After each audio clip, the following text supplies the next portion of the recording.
Asia Afrika, tempat di mana negara-negara yang baru merdeka dari Asia Afrika itu dikumpulkan oleh Bung Karno.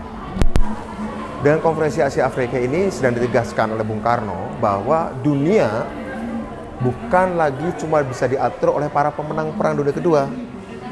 Dunia jangan cuma diatur oleh para pemenang Perang Dunia Kedua yang sebagian juga ex negara-negara kolonial, tapi juga anak-anak baru yang baru lahir yang usia kurang lebih 10 tahun, sepantaran Indonesia dari Asia Afrika, oleh Bung Karno dikumpulkan di sini. Jadi ibaratnya Indonesia itu anak 10 tahun, Bung Karno itu anak 10 tahun, dia kumpulin tuh anak-anak lain yang sepantaran dengan dia. Yuk kita kumpul tuh di Bandung, kita bikin kesepakatan, kita bikin deklarasi Bandung, dan kita ajukan pada dunia. Dunia yang baru lepas dari Perang Dunia Kedua ini, jangan cuma kalian yang ngatur, mentang-mentang kalian pemenang. Kami juga dong yang baru lahir ini ikut ngatur. Gitulah. Kira-kira itulah prinsip dasar sila Bandung, supaya ada penjagaan kedaulatan, tidak ada intervensi, ya, bisa menentukan nasib sendiri setelah merdeka. Jadi kira-kira itulah visi Bung Karno. Itulah algoritma Bung Karno bekerja. Bagaimana visi yang ditumbuhkan Bung Karno ketika tahun 30-an berbicara Indonesia akan merdeka setelah pecahnya Perang Pasifik, dan kemudian ternyata negara-negara lain merdeka. Ya, ayo kita kumpulin yang senasib penanggungan Indonesia yang ex jajahan ini. Yuk kita ajukan aturan deklarasi Bandung, dasar sila Bandung. Kira-kira begitu, ya. Sehingga kemudian dunia bukan cuma diatur oleh para pemenang Perang Dunia Kedua. Meskipun pada waktu itu sudah perang dingin, ya, seperti itu. Itulah visi algoritma Bung Karno, cara berpikir Bung Karno. Jadi kita sudah dari desa kemarin di Soreang, Bung Karno berpikir dalam kerangka desa. Tadi kita ke Gedung Indonesia Menggugat, Bung Karno berpikir dalam kerangka bangsa. Sekarang Bung Karno berpikir dalam kerangka dunia. Itulah urut-urutan dari algoritma Soekarno. Mungkin ini Mas ya, perlu ada museum algoritma Bung Karno gitu, yang menjelaskan asbabun nuzulnya itu. Ini kan hanya cerita aja gitu. Ya, tentunya bagusnya itu bisa di Museum Bung Karno di Blitar, ada ya? Oh, ada ya. Ada, itu bagusnya taruh di sana tuh. Sana tuh. Bagus di sana. Tapi artinya kan jejak Bung Karno di mana-mana. Ada di desa di Bandung, ada di Blitar, ada di Bandung, kota Bandung ini, ya. Jadi saya pikir ada banyak jejak beliau. Tapi memang perlu ada, ya. Saya kira itu, ya. Yuk. Mari.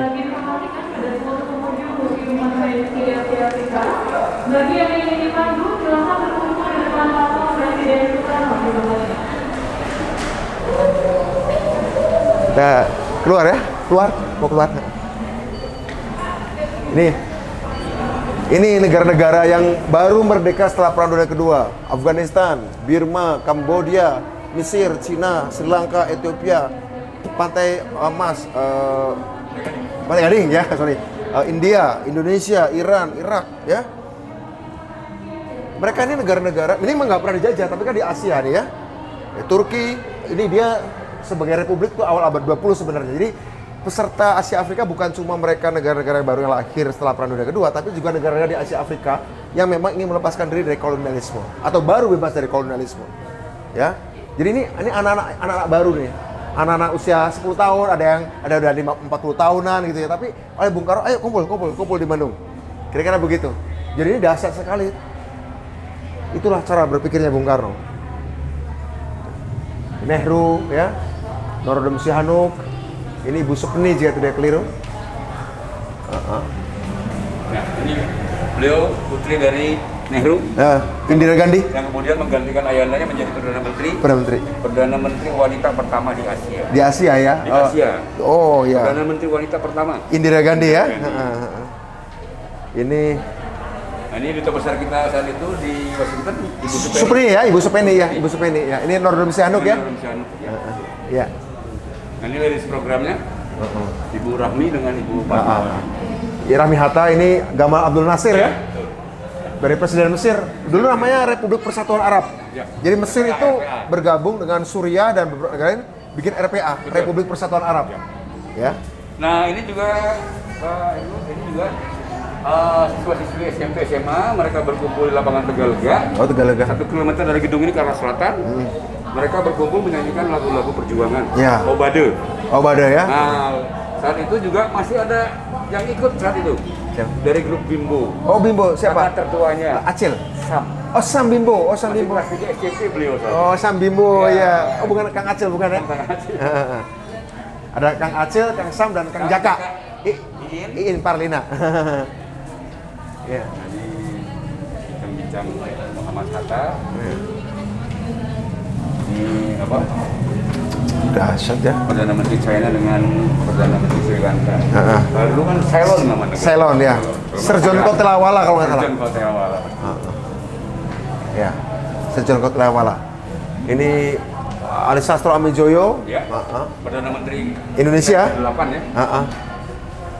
Beliau juga seorang diplomat, pernah menjabat duta besar di Amerika Serikat dan ditunjuk menjadi ketua konferensinya saat itu. Kita lagi bikin video tentang algoritma Soekarno. Algoritma.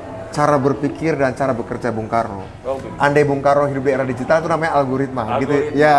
kayak Jadi algoritma Soekarno kan dari desa di Cigareleng ketemu Pak Marahem, ya. Tadi saya dari Indonesia Menggugat juga, tempat dari pengaduan. Ya, Jim. Sekarang kesini. Jadi Bung Karno berpikir desa, berpikir bangsa, berpikir dunia. Itu. Tapi sudah ke penjaranya. Oh belum. Mungkin nggak sempat. Situs ya, Bancai ya? Bancai. Bancai ya. Sekarang jadi mall kalau nggak salah ya. Iya. Di toko-tokonya itu ya. Ada ruang tempat penjara beliau ya? Betul, betul. Pak Usman ini edukator di museum ini. Hah? Pak Usman edukator di museum ini. Oh, di kotornya ya. Bisa jelaskan A sampai Z. Nah, Nah, Bancai. ini juga ada apa namanya saat Bandung dipersiapkan menjelang konferensinya tanggal 18. Oh, ini penyiapannya ya? Ini persiapannya. Jadi ada 3 nama ini yang diubah namanya oleh Bung Karno. Oh, Gedung ini letaknya di Jalan Diponegoro. jadi, Sekarang menjadi gedung Kementerian Keuangan. Nah, dulunya namanya gedung Yayasan Pensiun. Jadi diubah namanya Bung Karno menjadi gedung Dwi Warna. Dua warna. Ya, untuk penyelenggaraan sidang-sidang komite, Oh. politik, ekonomi dan kebudayaan. Bukan cuma di sini ya? Di sini. Bukan di sini. Ramainya di sana. Apa? Ramainya di sana. Debatnya di gedung. Gedung di sana. Ini Dwi Warna. pembukaannya ya, seremoninya. Untuk seremoninya. Ah, tapi museumnya di Nah, sini. terus nama jalannya juga. Ah. Awalnya Jalan Raya Timur yang di depan itu menjadi Jalan Asia. Oh, debat-debatnya di gedung di warna Iya. ya? Nah, gedungnya juga ini dibangun 1921 Hmm. oleh arsitek Belanda namanya Charles Prosper Wolff Schumacher. Dan fungsinya saat itu di sisi barat kita tidak bisa ke sana, masih renovasi ruangannya. Gedung di warna sebelah. Jalan Diponegoro, Diponegoro ya? gedung sate. Ya, oke. Oh, debat-debatnya di sana ya? Debat-debatnya di sana, ramainya di sana. Dalam rangka menyusun Desa Sila Bandung ya? Desa Sila Bandung. Yang sangat bersejarah. Karena sempat stuck juga kan saat itu. Apa? Sempat stuck juga. Oh, ya, sempat stuck. Antara apa namanya delegasi ini sama ini adu argumentasi aja menengahi itu Pak Ali. Pak Ali Sastro Amijoyo. Wow. Akhirnya timbullah Desa Sila Bandung. Nah, Bandung Declaration ya? Iya. Itu terkenal menjadi dokumen yang dipelajari di Dan Principle of Bandung. hubungan internasional di luar negeri juga. Sebagai prinsip-prinsip pengaturan hubungan internasional. Betul. Nah, ini suasana nih. Saya kebetulan juga kuliah hubungan internasional juga, jadi paham bagaimana posisi Desa Sila Bandung. Penginapannya, teman yang sekarang ini terbengkalai Oh, sayang di banget. Jalan Alun-Alun. Oh, delegasi di situ ya? Nah, ini tempat menginap wartawan. Oh, wartawan. Delegasi. Oh, delegasi di Prenger dan Moman dan Prenger. Prenger. Jadi kalau untuk ketua delegasinya itu di Bungalo, kalau nggak di Villa. Oh, di villa di Lembang? Lembang, Cimbelit, dan Taman Sari. Oh, oke. Ya memang dari situ presiden, Betul. perdana menteri sana ya. Ini delegasi-delegasi ya. Iya. Anggota delegasi. Waduh, hebat, Pak. Ini suasananya ini anak-anak SMP juga yang mengibarkan 29 bendera itu, bendera negara pesertanya. Saat itu namanya Pandu. Pandu waktu itu ya. Panduan, sekarang Pramuka. Pramuka, kepanduan dulu. Panduan, Pandu rakyat lah kalau dulu. Pandu rakyat ya. Nah ini apa renovasi Masjid Agung ya. Dulu Masjid Agung, sekarang Masjid Raya Bandung. Ini untuk sholat para delegasi agama muslim. Agama Nasrani. Di dekat katedral ada Jawa. Sidak. Oh, sejak pada Renovasi kecil-kecilan. kecil-kecilannya. Baru 10 tahun kita merdeka. Merdeka ya, udah Belum ngumpul. punya apa-apa. Iya. Punya tekad dan semangat aja kita. Memperjuangkan negara-negara yang di benua Asia dan Afrika Betul, untuk itulah mendapat kemerdekaan. visi. Jadi saya ingin mengatakan bahwa Bung Karno itu bukan nasionalis terbesar bahasa Indonesia, tapi beliau juga internasionalis saat bersamaan. Ya. Punya visi global, punya visi internasional. Wah ini panitiaannya ya. Ini panitia-panitianya. Nah, ini makanya ini ada tetap 30 negara.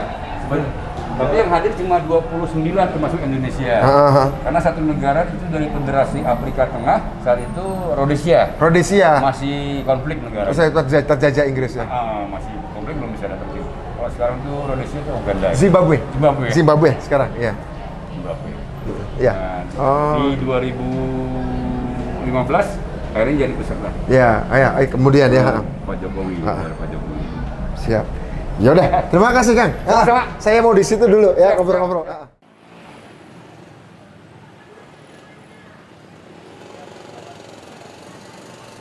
Kita melanjutkan cerita yang tadi di dalam.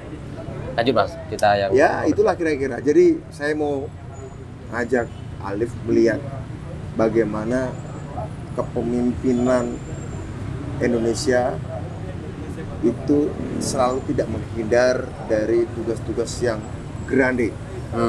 Tugas-tugas dan tantangan besar itu memang sudah jadi DNA-nya Indonesia sejak kelahirannya, terutama Bung Karno.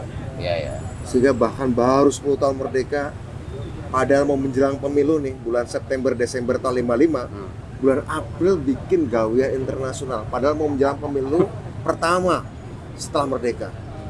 Jadi kerja konsolidasi demokrasi nasional namanya pemilu 55 itu didahului oleh kerja konsolidasi internasional.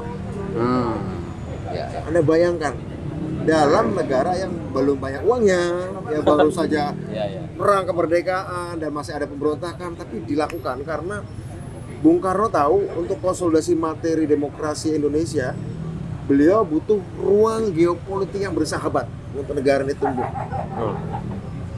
Sehingga dia kumpulin teman-temannya yang baru mayoritas baru merdeka, 29 negara yang dikumpulkan di sini. Begitu. Kira-kira gitu. Begitulah kekuatan yang dimiliki oleh Bung Karno. Iya. Kepercayaan diri. Karena dia tahu, Bung Karno tahu ada dalam setiap episode sejarah itu harus direspon oleh bangsa Indonesia, maksudnya. Kita belajar dari Bung Karno kayak gitu. Setiap episode sejarah dunia harus direspon oleh bangsa Indonesia. Saya ngelihat tuh, wah iya ya. Bersyukur sekali kita punya Bung Karno dan dipimpin oleh Bung Karno dulu gitu ya. Sehingga negara kita menjadi menjadi negara yang diperhitungkan di dunia. Meskipun baru merdeka dan kemudian berani mengumpulkan negara-negara yang baru saja merdeka. Itu luar biasa sih. Dan minta aturan dunia jangan cuma diserahkan pada para pemenang perang dunia kedua. Ya. Kami juga harus ikut dong. Nih kami lagi kumpul. Udah kira gitu. Jadi ini nanti kemudian didahului, ini ada mendahului non-blok nanti. Non-blok nanti bikin lagi. Kemudian beberapa tahun kemudian. Ini semacam perlawanan kepada dunia gitu ya. Ya pengumuman pada dunia lah. Pengumuman pada dunia, perlawanan kepada negara-negara yang ingin menguasai dunia setelah berakhirnya Perang Dunia Kedua setelah kita merdeka. Ya, ini harus lebih merata, lebih lebih adil, lebih menghargai kedaulatan masing-masing negara itu. Kalau ini belum terjadi dulu, konferensi Asia Afrika belum terjadi dulu gitu. Ya. Mungkin cerita di dunia hari ini tuh bisa berbeda karena Asia Afrika ini mendahului non-blok. Iya. Non-blok itu menjadi peran strategis di mana Bung Karno juga menjadi salah satu pendirinya bersama Joseph Broz Tito dari Yugoslavia ya. UNU juga tidak keliru. Itu Nasser juga itu lebih daripada sekedar Asia Afrika, itu udah mencakup Amerika Latin dan bahkan mencakup Eropa, dalam itu Yugoslavia. Ya, jadi di luar sekedar Asia Afrika. Ya, jadi begitulah ini sebagai prakondisi bagi pembentukan gerakan non-blok, dan gerakan non-blok mendapatkan memperoleh peran strategis dari ketegangan perang dingin pada masa itu antara sesama perang dunia kedua, antara sesama pemenang perang dunia kedua, kemudian berpisah blok barat, blok timur, kemudian Asia Afrika di sini non-blok. Menarik sih. Begitulah cara Bung Karno melihat dunia itu, dia bertahap. Setiap waktu dia atur, setiap ruang dia atur. Sama seperti bermain catur. Kapan harus nyerang, kapan harus menggerakkan kuda, kapan harus menggerakkan gajah. Setiap kotak, box to box ditata sama beliau. Tapi gini, itu kan tujuannya untuk menyamaratakan kira-kira lah, tidak hanya dikuasai oleh beberapa negara saja. Tadi kan kita sebelum kesini kan kita cerita soal bagaimana Bung Karno mengumpulkan data sehingga kemudian melakukan sesuatu gitu. Asia Afrika ini kira-kira apa datanya tuh sehingga kemudian Oh jelas dong. Asia Afrika adalah benua tempat di mana selain Amerika Latin dan selain Rusia ya, benua tempat di mana sumber daya alam berada. Ingat seperti saya katakan tadi, ya. 25 tahun pertama setelah Perang Dunia Kedua, Oh, itu ekonomi dunia itu ditentukan oleh siapa yang menguasai sumber daya alam. Ya, ya. Nah, Asia Afrika, negara-negara ini baru merdeka atau dijajah sekian lama itu karena sumber daya alamnya. Tiba-tiba merdeka. Bukan tiba-tiba merdeka lah mereka dalam perjuangan. Kan nggak rela tuh kekuatan-kekuatan kolonial melepas anestesinya, mereka yang menguasai lagi. Nah, Bung Karno tahu kalau negara-negara ini berdaulat, sungguh-sungguh berdaulat, tidak dicampur tangani urusan politik dalam negeri mereka, maka mereka bisa dengan kurikulum dunia berbasis sumber daya alam. Tadi itu, mereka bisa membangun menjadi negara mandiri. Meskipun nyatanya tidak semudah itu. Tidak semudah itu. Ferguson, kira-kira gitu ya. Diganggu kan? Iya, iya. Dikudeta, Iran dikudeta. Oh iya, iya. Ya, di Amerika Latin, Indonesia juga diganggu perang saudara, ya. Iya, iya. Tapi Di Afrika sampai sekarang juga masih ada konfliknya. masih. Tapi landasan dan semangat itu sudah ditanamkan. Sudah diletakkan. Iya, iya. Dan mungkin juga Bung Karno udah bisa menyimpulkan kalau ini nggak dilakukan nanti kita menjadi negara yang kayak pengikut aja gitu. Hanya negara pengikut, resminya merdeka, tapi sebenarnya ekonominya tidak berdaulat, tidak mandiri. Ikut-ikutan aja. Makanya Bung Karno kan kemudian mengeluarkan konsep Trisakti itu, kemudian Oh, berdaulat di bidang politik sudah karena kita merdeka, iya, iya. dan kemudian dijaga oleh Dasar Bandung, ya. Ya. Kedua, berdikari di bidang ekonomi. Ketiga, berkepribadian di bidang kebudayaan. Ini bukan ingin menciptakan isolasionisme, tidak, bukan menutup diri, tetap kerjasama. Tapi dalam kerjasama itu pengaturannya harus adil, kira-kira gitu. Ya. Menarik sih. Jadi cara Bung Karno berpikir dan melakukan sesuatu itu selalu Sudah untuk tertata. tertata. Dan ingat nanti diikuti loh. Kan harus ditata nih, sumber daya alam kan? Iya. 25 tahun pertama. Apa yang dilakukan Bung Karno? Dan nanti kemudian kan akan ke manufaktur mulai tahun 70. Iya. Apa yang dilakukan Bung Karno? Untuk sumber daya alam, Bung Karno mengajukan Undang-Undang Pokok Agraria tahun 60 agar ketika sumber daya alam itu dikuasai petani, ya petani yang makmur dengan Undang-Undang Pokok Agraria tahun 60. Ya. Petani yang tidak bertanam mendapatkan tanah. Kemudian setelah itu didorong untuk bikin koperasi. Karena apa? Sumber daya alam kan, kurikulum dunia 25 tahun pertama. Tapi karena Bung Karno juga paham nanti ini akan diikuti industrialisasi yang pokoknya adalah pabrik, manufaktur, pengolahan dari bahan baku menjadi bahan jadi. Apa yang Bung Karno lakukan? Dia kirimkan ribuan anak muda Indonesia untuk belajar teknologi nuklir, teknologi baja, teknologi pertanian, teknologi dirgantara, ya, ekonomi. Itu dikirimkan ribuan anak muda tahun 60-an, tanahnya ditata, anak muda dikirim untuk apa? Sumber daya manusia. Waktu itu Bung Karno ada pernyataan yang terkenal. Biarlah sumber daya alam kita tetap di bumi. Jangan digali dulu. Sambil kita menunggu orang-orang Indonesia siap untuk mengelola dengan ilmu pengetahuan dan teknologi. Yaitu dengan cara Bung Karno mengirim ribuan orang ke luar negeri. Diharapkan setelah mereka lulus pulang ke Indonesia, sumber daya alam digarap oleh ahli-ahli bangsa Indonesia. Tapi kan kejadiannya apa?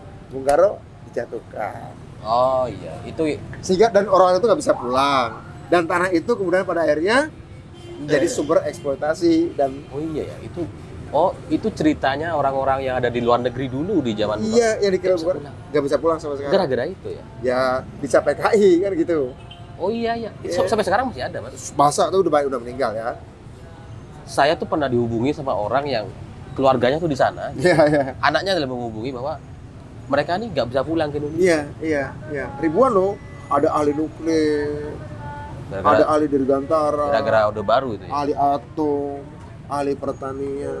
Sayang banget. Jadi kita kehilangan satu generasi intelektual ribuan orang yang sebenarnya diharapkan untuk mengelola sumber daya alam dalam ekonomi yang berdikari. Dan kita kehilangan 32 tahun. Ya kemudian padahal ada intelektual Orde Baru, intelektual tapi pendekatan dagang, pendekatan investasi saja. Iya. Bung Karno nggak anti investasi, tapi investasinya seperti apa? Iya. Kira-kira itu. untuk menyambut era manufaktur kurikulum kedua. Itu yang terpotong. Itu terpotong. Sehingga ketika era manufaktur, kita tidak menciptakan kemandirian manufaktur. Padahal sudah disiap oleh Bung Karno, Krakatau Steel, Iya. industri baja sebagai penopang bagi memasuki era kurikulum dunia yang kedua. 25 tahun kedua itu manufaktur. Maka disiapkan industri baja, Iya. reaktor atom, Iya. reaktor nuklir dibangun di Jogja dan di Bandung, Iya. Trigamart dan Kartini. Itu seandainya dulu nggak ada penggulingan itu ya. Ya, Berarti mungkin beda jalan. mungkin sekarang kita Kita udah jadi negara industri. sudah Kita udah jadi jadi. negara industri. Kita udah bisa memproduksi mobil, kita bisa ekspor, Iya, bisa udah jadi memproduksi software. Tapi karena terdistrap, Ya, kita bisa lebih maju dari China, saya yakin. Bisa maju. ya, lebih maju dari tapi China. itu kan sejarah. Ya itu sejarah. Oke. Tapi Kita ke nggak usah depan, nyesali. tapi ke depan kita harus jalan terus dan Nggak nggak boleh terdistrap lagi lagi. kehilangan kesempatan, nggak boleh terdistract lagi, teralihkan lagi, nggak boleh. Iya, nggak boleh. Harus ada kontinuitas. Terus Sampai 2045 harus ada kontinuitas. untuk menjadi negara maju. Ya, untuk jadi maju. Sekarang udah ada undang-undang desa, Ya, ya. Itu menjadi landasan bagi pembangunan industri berbasis kerakyatan dan teknologi. Nah, Oke. kira-kira. Ya, Oke, ya. cukup Oke, ya itulah perjalanan kita di Bandung. mengikuti algoritma Soekarno Di Bandung ini di Bandung. suasana saya dulu tahun 2008 di Bandung Oke. pernah seminggu. Heeh. Sampai sekarang tuh suasananya masih sama. Sama ya. Tapi lebih padat ya kali ya. Iya, ya Lima. Suasananya tuh anak-anak mudanya yang aktif di luar, banyak berinteraksi, banyak juga di jalan-jalan lah. Kota yang selalu tepat untuk memulai jatuh cinta. Atau patah hati. Atau hati. Untuk jatuh cinta ke yang lain. Oke. Ya. Oke, cukup. Oke. Terima kasih.